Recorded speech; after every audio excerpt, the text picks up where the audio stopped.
Hello, welcome to my channel Bindu Biology Academy. Earlier we have discussed about the animal tissue. We have discussed about the two types of tissue, that is first one epithelial tissue and the second is muscular tissue. Today we will discuss about the connective tissues and nervous tissues.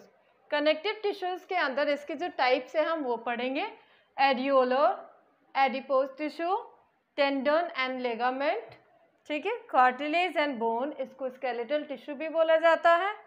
Blood is known as fluid tissue. Nervous tissue में हम करेंगे neuron. चलिए आज सबसे पहले हम देख लेते हैं कनेक्टिव टिश्यू क्या होता है। कनेक्टिव टिश्यू, कनेक्टिव का मतलब होता है, मैंने बताया था कि कनेक्शन बनाना, ठीक है। तो इट बाइंड और connect various tissue and organs, बहुत सारे टिश्यू और ऑर्गन को बाइंड करता है, बहुत सारे टिश्यू और ऑर्गन को क्या करता है, बाइंड करता है, ठीक है। इट प्रोवाइड रिजिडिटी, यानी कि सपोर्ट प्रोवाइड करता है, इसको हार्ड स्ट्रक्चर बनाता है, जैसे रिजिडिटी सपोर्ट प्रोवाइड करता है एंड प्रोटेक्शन प्रोवाइड करता है। जैसे कि बोन्स ले लो, बोन्स अगर स्केलेटन नहीं होता हमारी बॉडी में तो हमारे बॉडी में कोई दम ही नहीं होता, कोई सपोर्ट होता ही नहीं। तो एक बोन जो है सपोर्ट का काम कर रहा है, ठीक है, रिजिडिटी प्रोवाइड कर रहा है हमारे शरीर को। प्रोटेक्शन, जैसे ब्लड है, ब्लड क्या कर रहा है, प्रोटेक्शन का काम कर रहा है, ठीक है। अगर हम इसके सेल्स की बात करें तो सेल्स आर लूजली स्पेस्ड। आपने देखा होगा एपिथेलियल टिश्यू में सेल्स जो थे टाइटली पैक्ड थे, बट इस केस में सेल्स जो है लूजली पैक्ड है, यानी कि इनके बीच में बहुत सारा स्पेस है, ठीक है। Embedded in an intercellular matrix, इस सेल के अंदर में, इस सेल जो है, सेल जो किस में डूबा हुआ है, मैट्रिक्स, एक लिक्विड टाइप है उसमें डूबा हुआ है ये सेल, तो इसको बोलेंगे इंटरसेल्युलर मैट्रिक्स, ठीक है। और मैट्रिक्स कैसा होगा, जेली लाइक हो सकता है, थोड़ा ना ज़्यादा लिक्विड ना ज़्यादा सॉलिड, जेली लाइक, आपने जेली देखा होगा। फ्लूइड लाइक हो सकता है, जैसे कि ब्लड है कि पूरा फ्लो करता है, तो ब्लड पूरा एकदम नदी की तरह फ्लो कर रहा है तो फ्लूइड लाइक स्ट्रक्चर होगा। डेंस होगा यानी कि थोड़ा गाढ़ा होगा, या फिर रिजिड होगा, जैसे कि बोन, उसमें रिजिड होता है। चलिए अब देख लेते हैं सबसे पहले एरियोलर टिश्यू एंड एडिपोज। चलिए कनेक्टिव टिश्यू की जो फर्स्ट टाइप है उसके बारे में हम पढ़ लेते हैं, areolar tissue and adipose tissue. Areolar tissue ये कहाँ प्रेजेंट होता है, they are located between the skin and muscles, skin के बीचों बीच में ये प्रेजेंट होता है, मसल्स के बीचों बीच ये प्रेजेंट होता है, ठीक है। अराउंड द ब्लड वेसल्स, जो ब्लड वेसल्स है इसके भी चारों बगल ये प्रेजेंट होता है ये एरियोलर टिश्यू। नर्व्स, जितने भी नर्व्स है जो कि मैसेज सेंड करते हैं, और इन बोन मैरो जहाँ से ब्लड की प्रोडक्शन होती है तो वहाँ पर भी ये एरियोलर टिश्यू कवर करता है। तो ये ध्यान रखना है, between the skin and muscles, skin और मसल के बीच में भी ये प्रेजेंट होता है। फंक्शन क्या होता है इसका, एरियोलर टिश्यू का फंक्शन क्या होता है, it फिल्स the space inside the organ. जैसे कि हम पैकेजिंग करते हैं, कोई भी चीज़ की पैकेजिंग करते हैं, तो अगर दूर पहुंचाना होता तो हम उसको अच्छे से पैकिंग करेंगे ताकि उसको कोई इंटरनल और जो अंदर सामान रखा है उसको नुकसान ना पहुंचाए। बबल रैप में हम पैक करते हैं, वैसे ही ये इसका भी काम होता है, एरियोलर टिश्यू का भी। ये it फिल्स the space inside the organ की जितनी भी स्पेस है उसको फिल करता है, जितनी भी स्पेस है ये दो ऑर्गन के बीच में जो स्पेस जो बची है उसको फिल करता है, ठीक है। एंड इसको प्रोटेक्शन भी प्रोवाइड करता है। आप देखते हैं क्या इसका फंक्शन है, ठीक है। It protect against the infection, अगर जो भी इन्फेक्शन अटैक करेगा ऑर्गन पे तो ये सबसे पहले ये इसको खा जाएगा, ठीक है। इसमें कुछ ऐसे सेल्स होते हैं जो कि फॉरेन पार्टिकल को खा जाते हैं। It support the internal organ, internal जो ऑर्गन है उसको सपोर्ट करेगा, ठीक है, उसको हेल्प करेगा। It helps in repair of the body tissue after injury के बाद में जो क्या बोलते हैं, जो टिश्यू डैमेज हो जाती है तो उसको रिपेयर करने का काम भी एरियोलर टिश्यू का ही होता है, ठीक है। अगर हम स्ट्रक्चर की बात करें तो स्ट्रक्चर देख लेते हैं। इसमें फाइब्रोब्लास्ट सेल्स होते हैं जो कि दो टाइप के फाइबर प्रोडक्शन में हेल्प करते हैं, एक तो होता है कोलेजन फाइबर और दूसरा होता है रेटिकुलर फाइबर। इन फाइबर का काम होता है सपोर्ट प्रोवाइड करना, इन फाइबर का काम होता है सपोर्ट करना, ठीक है, ऑर्गन को। एक और है इसमें सेल मैक्रोफेज। मैक्रोफेज का क्या काम है, जो भी फॉरेन पार्टिकल है, जो भी जर्म्स है, उसको खा जाता है मैक्रोफेज, ठीक है। प्लाज्मा सेल है, मास्ट सेल्स है। तो ये एक और स्ट्रक्चर है इसका एरियोलर टिश्यू का, ठीक है। नेक्स्ट देख लेते हैं एडिपोज टिश्यू। एडिपोज टिश्यू कहाँ पाया जाता है? It found below the skin. Skin के जस्ट नीचे वाली लेयर होती है, ये स्किन है, स्किन के जस्ट नीचे वाली लेयर होती है, वो एडिपोज टिश्यू की बनी रहती है। एडिपोज टिश्यू क्या होता है, इसमें मोस्टली जो होता है फैट स्टोर्ड होता है। जो भी हम खाना खाते हैं तो जो फैट की प्रोडक्शन होती है वो स्टोर्ड कहाँ होता है? स्किन के जस्ट नीचे जाके स्टोर हो जाता है, ठीक है। तो ये और भी कहाँ प्रेजेंट होता है? Between the internal organs. जो ऑर्गन है जैसे स्टमक है, ठीक है, स्टमक के नीचे, ठीक है, ये होगा, या फिर कोई भी चीज़ इंटरनल ऑर्गन है उसके नीचे होगा, ठीक है। It forms the hump of camel and blubber of whale. ये बहुत इंपॉर्टेंट क्वेश्चन भी आता है कि जो कैमल का जो हम्प होता है, कैमल का हम्प देखा होगा आपने, ऐसे रहता है। तो ये हम्प में क्या होता है? फैट स्टोर्ड होता है। फैट किस फॉर्म पे? एडिपोज टिश्यू के फॉर्म में स्टोर्ड रहता है। ब्लूबर ऑफ व्हेल, व्हेल का भी जो ब्लूबर होता है वो भी इसका एडिपोज टिश्यू का ही बना होता है, जिसमें कि फैट स्टोर्ड होते हैं, ठीक है। अगर हम फंक्शन की बात करें तो इसका काम होता है it store the reserve fat in the form of fat globule. तो मैंने पहले भी बताया इसको कि इसका क्या काम होता है? रिजर्व फैट को स्टोर करना in the form of fat globule. Fat globule यानी कि बड़े बड़े टुकड़े के फॉर्म में ये स्टोर करते हैं, ऐसे फैट ग्लोब्यूल होते हैं। इस फॉर्म में इसके अंदर जो है फैट जो स्टोर रहता है, ठीक है, फैट ग्लोब्यूल इसको बोलते हैं, इस फॉर्म में स्टोर रहता है, ठीक है। Act as a heat insulator. अब जब फैट अगर मान लो पोलर बियर है, पोलर बियर में ऊपर फैट की एक लेयर नहीं रहेगी, या फिर ब्लूअर व्हेल है, या फिर कोई भी एक फैट की लेयर नहीं रहेगी, तो उसको पूरे अंदर इंटरनल इन्वायरमेंट वो बना नहीं पाएगा, अंदर गर्माहट नहीं लेके पाएगा। तो एक तरीके का हीट इंसुलेटर का भी काम करते हैं जो पोलर एनिमल्स है उसमें वो क्या होता है, ये जितने भी फैट है, फैट को यूटिलाइज करके अंदर अपनी बॉडी को वार्मथ प्रोवाइड करते हैं इन पोलर रीजन्स, ठीक है। तो ये it act as a heat insulator also. फिर थर्ड पॉइंट है provide the shape to the body. हमारी जो बॉडी की शेप आती है, तो जैसा जितना फैट होगा उसके अकॉर्डिंग शेप आपकी आएगी, ठीक है। नेक्स्ट है it is a shock absorbing cushion around the vital organ like eyeball, heart and kidney. जो आईबॉल है, हमारी आईज़ है, या फिर आपका हार्ट हो गया, किडनी हो गई, ये बहुत ही सॉफ्ट ये ऑर्गन है और इतने नाजुक है कि थोड़ा सा भी अगर डैमेज होगा तो हम सीधे मर सकते हैं, या फिर आँखों को नुकसान पहुंच सकता है। तो इसको बचाने के लिए भी ये एडिपोज टिश्यू काम करता है। ये क्या करता है, जब भी अगर एक्सीडेंट होता है तो ये शॉक जो होता है वो एब्जॉर्ब कर लेता है, यानी कि जो भी चीज़ आपको जो आँखों के पास जो दर्द जो जानी थी तो वो पहले एब्जॉर्ब कर लेगा, ठीक है। किडनी जो है, ताकि ये जो नाजुक जो ऑर्गन है उनको नुकसान ना पहुँचे, तो सबसे पहले यही अपने ऊपर दर्द झेल लेगा, इनको बचा लेगा, ठीक है। तो अभी इसके स्ट्रक्चर की बात कर लेते हैं। इसके सिंपल स्ट्रक्चर है, इसमें फैट ड्रॉपलेट होता है जिसमें कि फैट स्टोर्ड होता है, न्यूक्लियस होता है, जस्ट इसके ऊपर फैट ड्रॉपलेट के ऊपर न्यूक्लियस है। चलिए हम एक और टाइप कनेक्टिव टिश्यू कर लेते हैं, टेंडोन एंड लिगामेंट। टेंडोन और लिगामेंट को मैंने कंपेयर कर दिया एक साथ में, चलिए कर लेते हैं। टेंडोन क्या होता है? Tendon connects the muscles to bone. ये बहुत याद करने की ज़रूरत है, मसल को बोन से जोड़ता है टेंडोन। ये जो आप देख रहे हो कि मसल्स और ये बोन है, तो इस मसल और बोन को कौन जोड़ रहा है? टेंडोन जोड़ रहा है, ठीक है। तो tendon connects muscles to bone. अगर लिगामेंट की बात करें तो ligament connect bones to bones. सबसे first point of difference is that tendon connect muscles to bone and ligament connect bones to bones. दो बोन्स को एक साथ जोड़ता है, ठीक है। नेक्स्ट आता है it is tough and non flexible.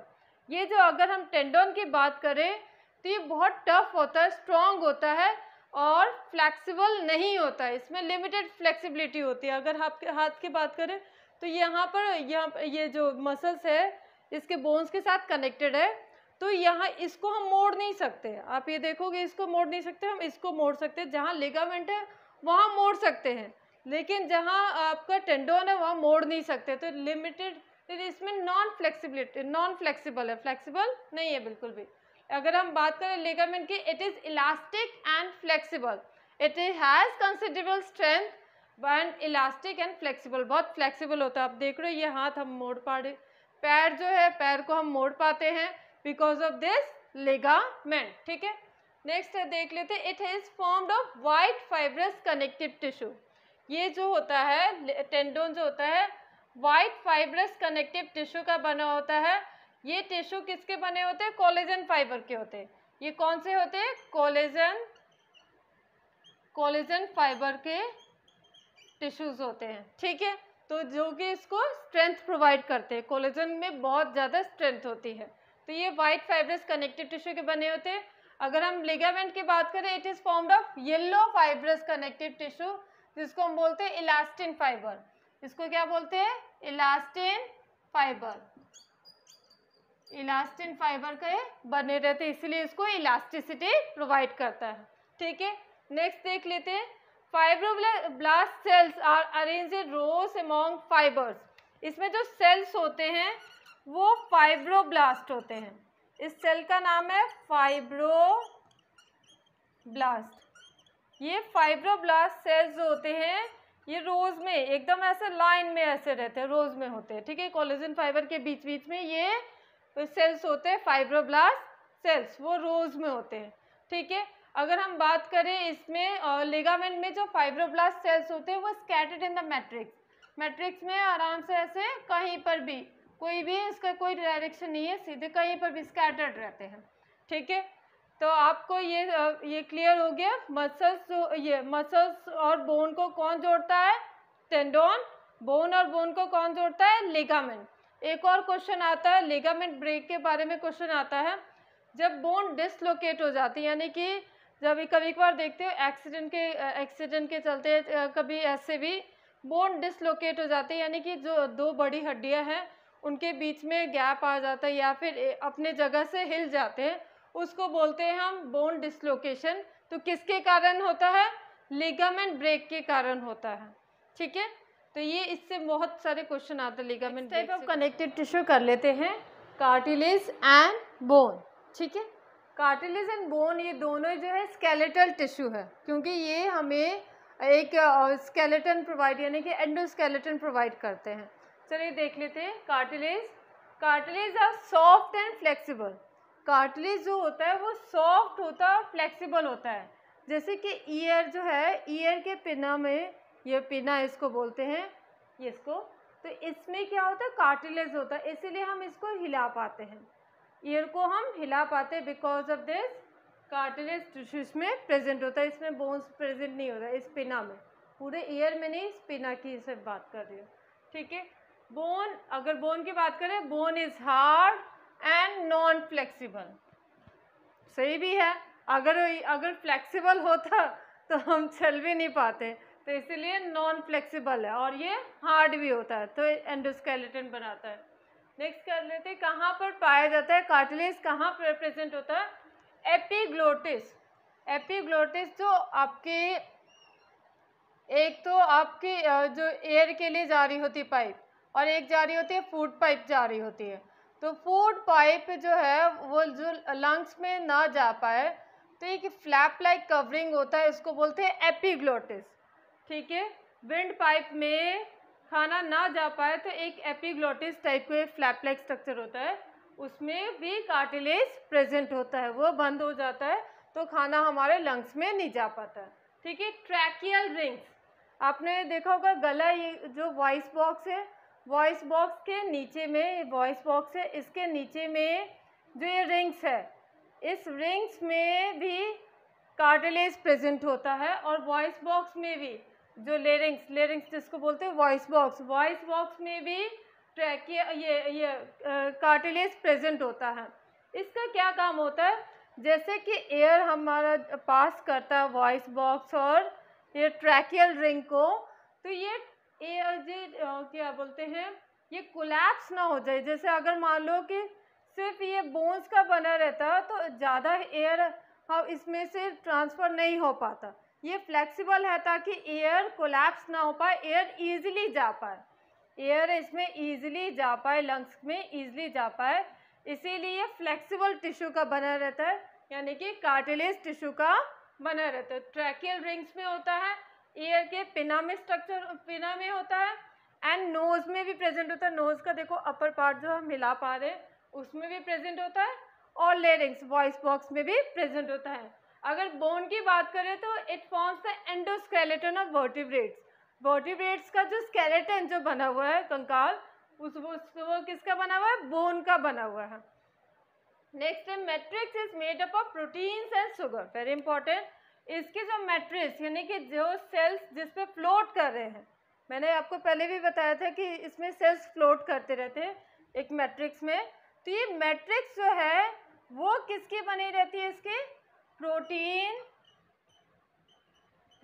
And sugar की बनी रहती है, प्रोटीन और शुगर की मैट्रिक्स बनी रहती है, ठीक है। अगर इसकी बोन की बात करें तो matrix is made of calcium and phosphorus compound. इसीलिए तो दूध जरूरी होता है बोन्स के लिए, क्योंकि उसकी जो बोन्स की जो मैट्रिक्स है वो कैल्शियम और फॉस्फोरस की बनी रहती है, जो कि हार्ड मैट्रिक्स है।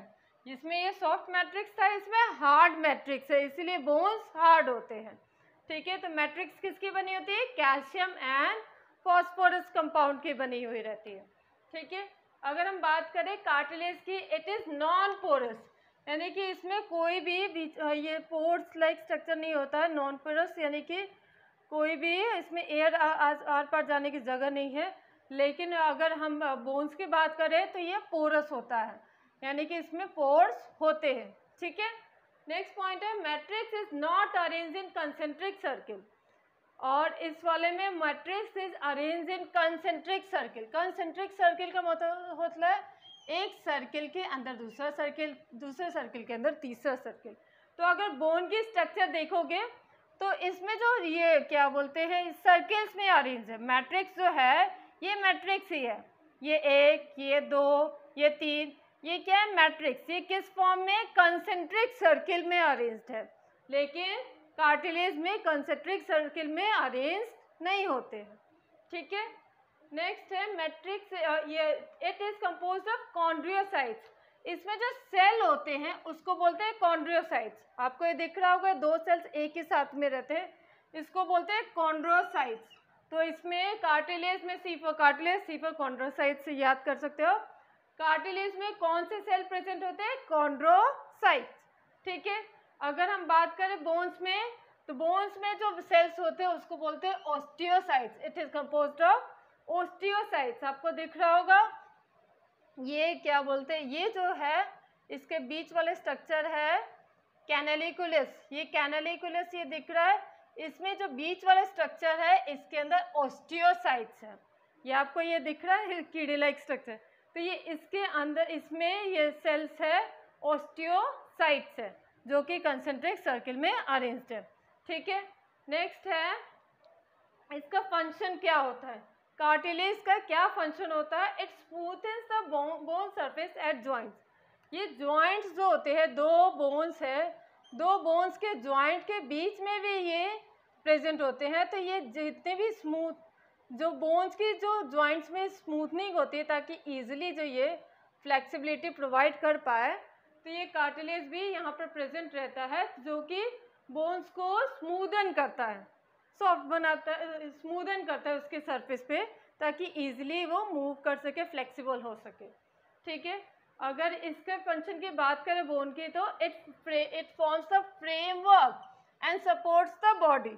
ये अगर फ्रेमवर्क बोन्स का नहीं बना रहता तो हम चल नहीं पाते, तो ये फ्रेमवर्क बनाता है एंड बॉडी को सपोर्ट करता है। It anchors the muscles and support main organ of the body. तो ये मसल्स को भी पकड़ के रखता है एंड मेन ऑर्गन जो बॉडी के जितने भी ऑर्गन हैं उसको एक सपोर्ट प्रोवाइड करता है। अगर मान लो कि ये बोन्स नहीं रहते तो सारे ऑर्गन एक ही साथ चिपक जाते, एक ही जगह पे रहते, उसको कोई सपोर्ट नहीं मिल पाता। तो मेन जो है बोन ही इसको सपोर्ट प्रोवाइड कर रहा है। तो हार्ट अपनी जगह पे है, स्टमक अपनी जगह पे है, तो ये सारा इसका ही काम है। It anchors the muscles and support main organ of the body. अगर हम इसकी बात कर लेते हैं, स्ट्रक्चर की बात कर लेते हैं, तो ये इसकी जो मैट्रिक्स है मैंने बताया कंसेंट्रिक सर्किल में है और बीच में एक वो गोल सा स्ट्रक्चर बनाते हैं जिसको बोलते हैं हैवर्सियन कैनाल। इसको क्या बोलते हैं? Haversian canal. इस हैवर्सियन कैनाल में क्या होता है? Blood vessels and nerve fibre होते हैं। इसके अंदर में ये जो आपको ये ब्लू और ये दिख रहा है, ब्लड वेसल्स है और नर्व फाइबर होते हैं, इसमें ब्लड सप्लाई होते हैं यहाँ से, ठीक है। और दूसरा स्ट्रक्चर है कैनालिकुलस। कैनालिकुलस में ऑस्टियोसाइट सेल होते हैं। इसकी स्ट्रक्चर की बात करें तो इसमें दो सेल्स एक साथ होते हैं जिसको बोलते हैं कॉन्ड्रोसाइट। एंड इसकी जो मैट्रिक्स होती है वो प्रोटीन और शुगर की बनी होती है एंड इस मैट्रिक्स को बोलते हैं हाइलिन। चलिए अब हम फ्लूइड कनेक्टेड टिश्यू ब्लड के बारे में डिस्कस कर लेते हैं। ब्लड की अगर बात करें तो ब्लड के 4 टाइप्स होते हैं। एक होता है प्लाज्मा, दूसरा होता है प्लेटलेट, तीसरा होता है आरबीसी एंड चौथा होता है डब्ल्यूबीसी। सबसे पहले बात कर लेते हैं प्लाज्मा की। प्लाज्मा क्या है? एक नदी लाइक स्ट्रक्चर है, ठीक है। Plasma is a matrix in which the RBC, WBC, platelet flows, ठीक है। ये एक मैट्रिक्स है जो कि लिक्विड मैट्रिक्स है। मैंने आपको पहले शुरू में ही बताया था कनेक्टेड टिश्यू जो होती है वो मैट्रिक्स में फ्लो करती है। तो इसमें ब्लड में जो मैट्रिक्स का काम, प्लाज्मा ही मैट्रिक्स का काम कर रहा है, ठीक है, जिसमें कि RBC, WBC and platelet float कर रहे हैं, ठीक है। It contain the protein, salt and hormones. इसमें क्या होता है? प्लाज्मा में क्या होता है? प्रोटीन्स होते हैं, हार्मोन्स होते हैं एंड सॉल्ट होता है। नेक्स्ट हम बात कर लेते हैं प्लेटलेट की। प्लेटलेट का क्या काम होता है? Clotting of blood. देखो जैसे कोई भी अगर इंजरी हो जाती है, हमें इंजरी होने के बाद में थोड़ी देर के बाद में खून बंद हो जाता है। तो कैसे खून बंद हो जाता है? ये प्लेटलेट के कारण है। प्लेटलेट वहाँ पर एक लेयर बना देते हैं ताकि वो जो ब्लड जो है वो आगे बह ना पाए, तो वो एक क्लॉटिंग करे, ब्लड की क्लॉटिंग करे उस जगह पे, जिससे कि खून बंद हो जाता है। तो it help in clotting of blood, ठीक है। अगर हम बात कर लेते हैं overall function of blood, blood का क्या फंक्शन होता है, बहुत इंपॉर्टेंट है, क्वेश्चन आता है बी से रिलेटेड। तो blood flows and transport gases. सबसे पहले तो गैसेस ट्रांसपोर्ट करते हैं जैसे कि oxygen and carbon dioxide. Oxygen जब हम सांस लेते हैं तो ये ऑक्सीजन सबसे पहले लंग्स से जाके ब्लड के पास जाता है। ब्लड जो है क्या करता है? सेल्स के पास पहुंचाता है और सेल्स से और कार्बन डाइऑक्साइड लेके लंग्स के पास पहुंचाता है। तो इस तरीके से ये गैसेस के ट्रांसपोर्ट करती है, ठीक है। नेक्स्ट है blood also transport the digested food. जो भी खाना स्मॉल इंटेस्टाइन में डाइजेस्ट होता है वो एब्जॉर्ब होता है, उसके बाद में कहाँ जाता है? ब्लड में। ब्लड से कहाँ जाता है? सेल्स के पास में जाता है। तो सेल्स खाना उसको यूटिलाइज करते हैं, ठीक है। तो ये डाइजेस्टेड फूड भी ट्रांसपोर्ट में हेल्प करता है। हार्मोन्स, जितने भी हार्मोन्स हैं सारे ब्लड में ही डाले जाते हैं, तो वो हार्मोन्स अपने स्पेसिफिक लोकेशन पे फ्लो होके जाते हैं थ्रू ब्लड। वेस्ट मटेरियल, जितना भी वेस्ट मटेरियल, सेल्स का वेस्ट मटेरियल निकल रहा है, नाइट्रोजन वेस्ट मटेरियल, वो कहाँ जाता है? किडनी के पास जाता है, एक्सक्रीटरी सिस्टम में जाता है, जहाँ वो ब्लड फिल्टर आउट होता है। फिल्टर क्या करता है? वो ये वेस्ट मटेरियल किडनी वगैरह में डाल दिया और ब्लड फिल्टर होके वहाँ से आ जाता है। फिर फाइट अगेंस्ट डिजीजेस, फिफ्थ काम है इसका, फाइट अगेंस्ट डिजीजेस। डब्ल्यूबीसी जो है वो क्या करता है? डिजीजेस से लड़ने में हमारी हेल्प करता है। अब देख लेते हैं आरबीसी और डब्ल्यूबीसी। इसको मैंने कंपेयर कर लिया क्योंकि क्वेश्चन इसी की बेसिस पे ही आता है।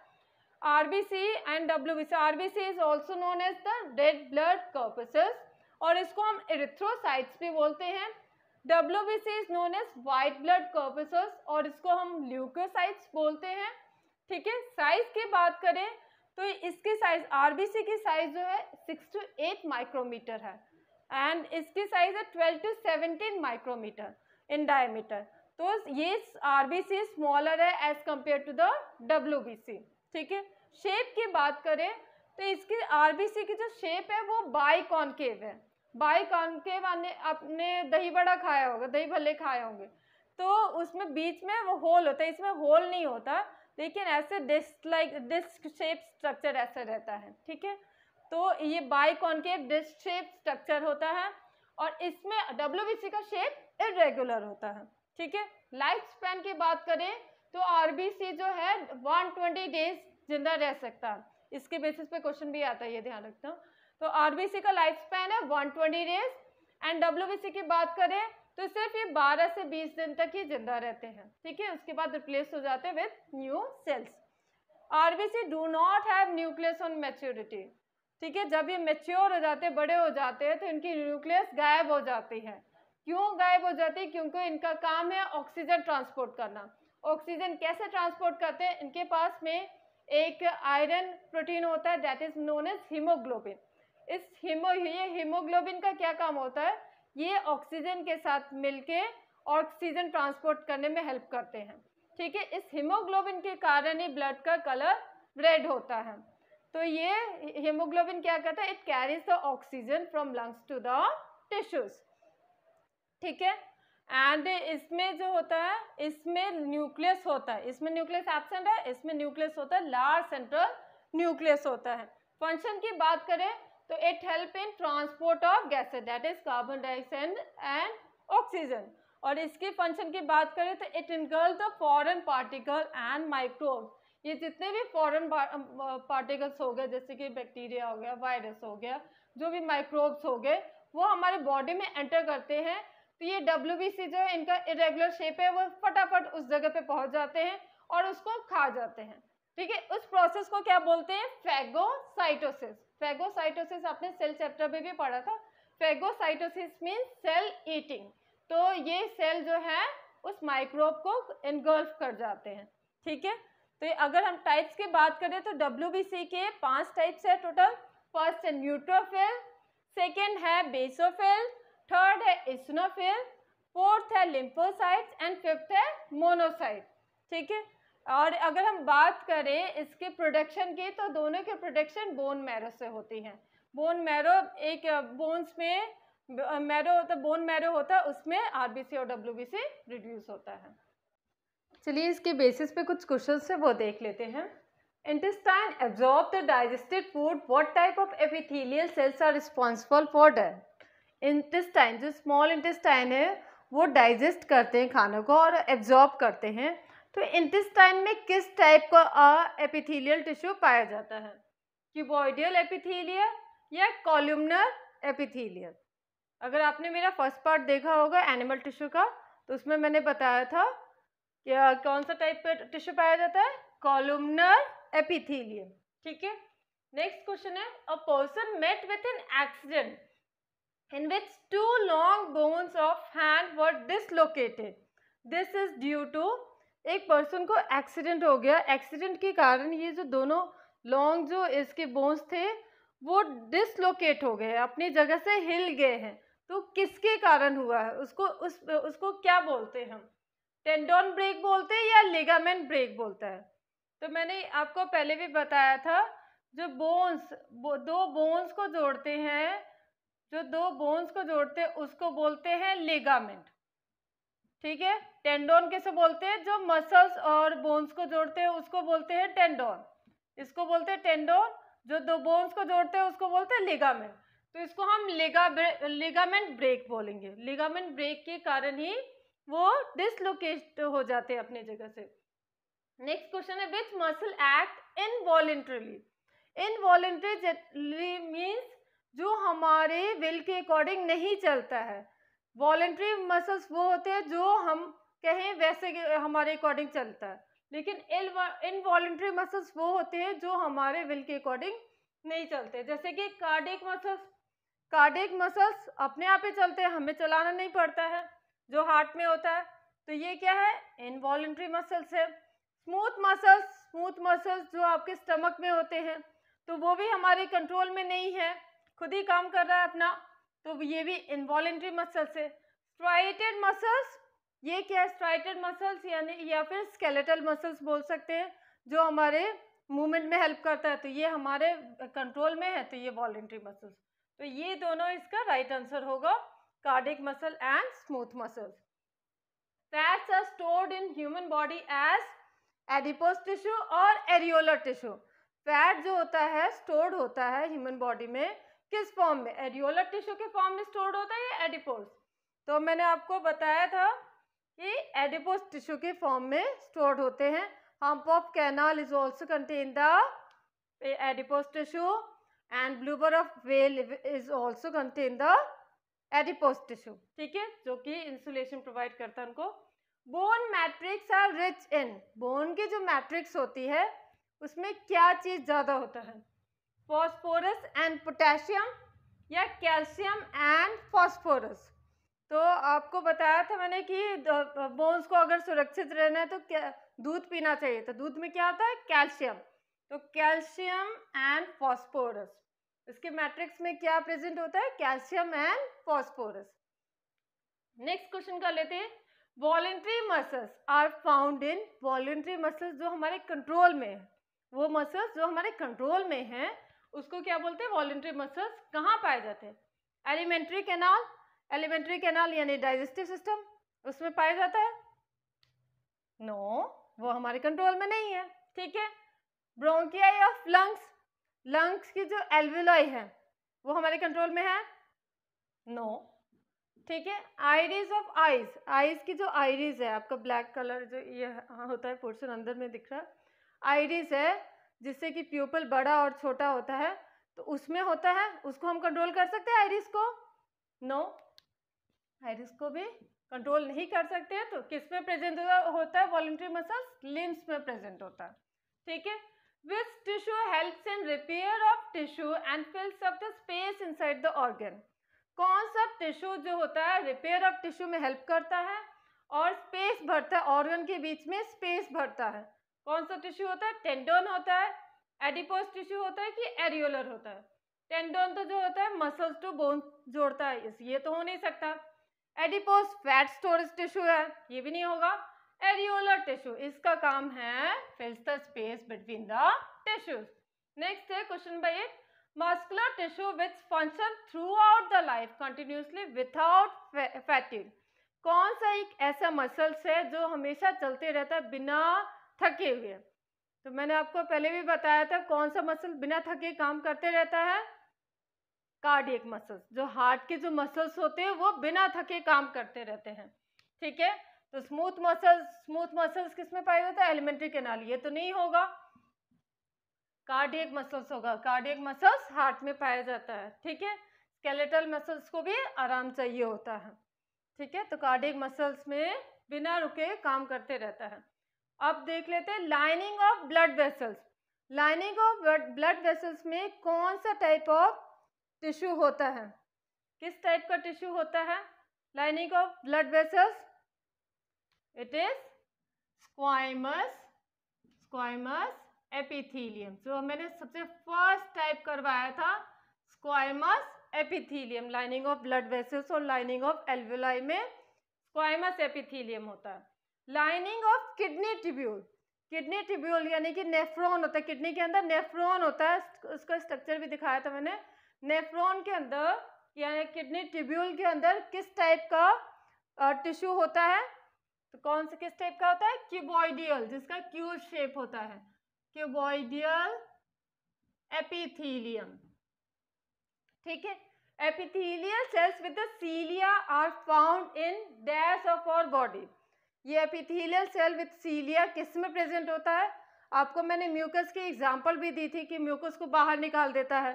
जो एपिथेलियल सेल जिसमें सीलिया होता है वो म्यूकस को बाहर निकाल देता है। तो कहाँ म्यूकस कहाँ पाया जाता है? रेस्पिरेटरी ट्रैक्ट में। तो epithelial cell with the cilia are found in respiratory tract, और ट्रैकिया भी बोल सकते हैं, रेस्पिरेटरी ट्रैक्ट और ट्रैकिया, ठीक है। इसका क्या काम होता है? ये सीलिया के वजह से म्यूकस को बाहर निकाल देता है। Let's discuss about the nervous tissue. Nervous tissue को हम न्यूरॉन भी बोलते हैं। न्यूरॉन क्या होता है? The cells of nervous tissue is known as neuron. Nervous tissue के सेल को हम न्यूरॉन कहते हैं, ठीक है। खूब सारे जो न्यूरॉन जो है ये कंबाइन होके बनाते हैं nerves. Many neuron combine together with connected tissue to form the nerve. ठीक है, अगर इसकी बात करें लोकेशन की तो कहाँ प्रेजेंट होता है, ये प्रेजेंट होता है ब्रेन में। ब्रेन से जस्ट नीचे होता है स्पाइनल कॉर्ड, और स्पाइनल कॉर्ड किसमें, बैकबोन में प्रेजेंट होता है, इसमें होता है। ठीक है, नर्व्स में प्रेजेंट होते हैं, जितने भी नर्व्स है आपके उसमें प्रेजेंट होता है ये न्यूरॉन। अगर हम फंक्शन की बात करें तो they are highly specialised cells. ये हाईली स्पेशलाइज्ड सेल्स इसलिए, जैसे कि आपने देखा होगा बिजली कितना जल्दी काम करते हैं, यानी कि फटाफट हमने लाइट ऑन किया और फटाफट स्विच ऑन किया, वैसे लाइट ऑन हो जाती है। वैसे ये भी काम करता है। ये कैसे काम करता है, जैसे हमने कोई हॉट ऑब्जेक्ट को टच किया, हॉट ऑब्जेक्ट को टच किया तो ये मैसेज जो है न्यूरॉन के थ्रू हमारे ब्रेन के पास जाता है, और ब्रेन जो है उस मैसेज को इंटरप्रेट करता है, उसके बाद में मसल्स के पास मैसेज भेजता है, और फिर हम अपना हाथ हटा लेते हैं। तो इस तरीके से ये काम करता है। ठीक है, तो they are highly specialised tissue that help in transmitting the stimulus very rapidly from one place to another within the body. ये क्या करते हैं, जो स्टिमुलस यानी कि हॉट ऑब्जेक्ट हमने टच किया, ये हॉट ऑब्जेक्ट क्या है, स्टिमुलस है हमारी तरफ से, तो हमने इसको रिस्पॉन्ड किया, तो हम ये क्या, इसने क्या किया, न्यूरॉन ने क्या किया, मैसेज फटाफट ब्रेन के पास पहुंचाया। ये काम होता है इसका। ठीक है, नर्व इम्पल्स क्या होता है, जो the signals that passes along the nerve fibre, जो सिग्नल नर्व फाइबर से जो पास हो रहा है उसको बोलते हैं नर्व इम्पल्स। सिग्नल्स को हम क्या बोलेंगे, मैसेज को हम क्या बोलेंगे, नर्व इम्पल्स। ठीक है, नर्व इम्पल्स और मसल्स ये दोनों कनेक्शन करके क्या करते हैं, respond to the stimuli. Stimuli कुछ भी हो सकता है, जो भी चीज़ हम रिस्पॉन्ड कर रहे हैं, जैसे कि हॉट ऑब्जेक्ट स्टिमुलाई है। ठीक है, हम हमारे जो पैर ठोकर लग जाती है, ये भी क्या है, स्टिमुलाई है, तो हम रिस्पॉन्ड करते हैं स्टिमुलाई को। अगर हम बात कर लेते हैं अब न्यूरॉन के स्ट्रक्चर की, न्यूरॉन के स्ट्रक्चर की बात करें तो होता है सेल बॉडी और एक्सॉन। ये दो पार्ट क्या बना होता है, cell body and axon. Cell body में आ जाता है आपका न्यूक्लियस, फिर आता है साइटोप्लाज्म, एंड इसके साइड में आपको ये दिख रहा होगा, ये hair like structure that is known as dendrite. ठीक है, और इसके बाद में नीचे जो ये आपको दिख रहा है लाइन, दैट इज एक्सॉन। ये एक्सॉन है, उसके बाद में आता है नर्व एंडिंग। ये बहुत सारे न्यूरॉन जो है एक दूसरे से ऐसे इंटरकनेक्टेड रहते हैं और इसी तरीके से मैसेज पहुंचाते हैं। एंड ये न्यूरॉन करीब करीब 1 मीटर के होते हैं, बहुत लंबे सेल्स होते हैं हमारे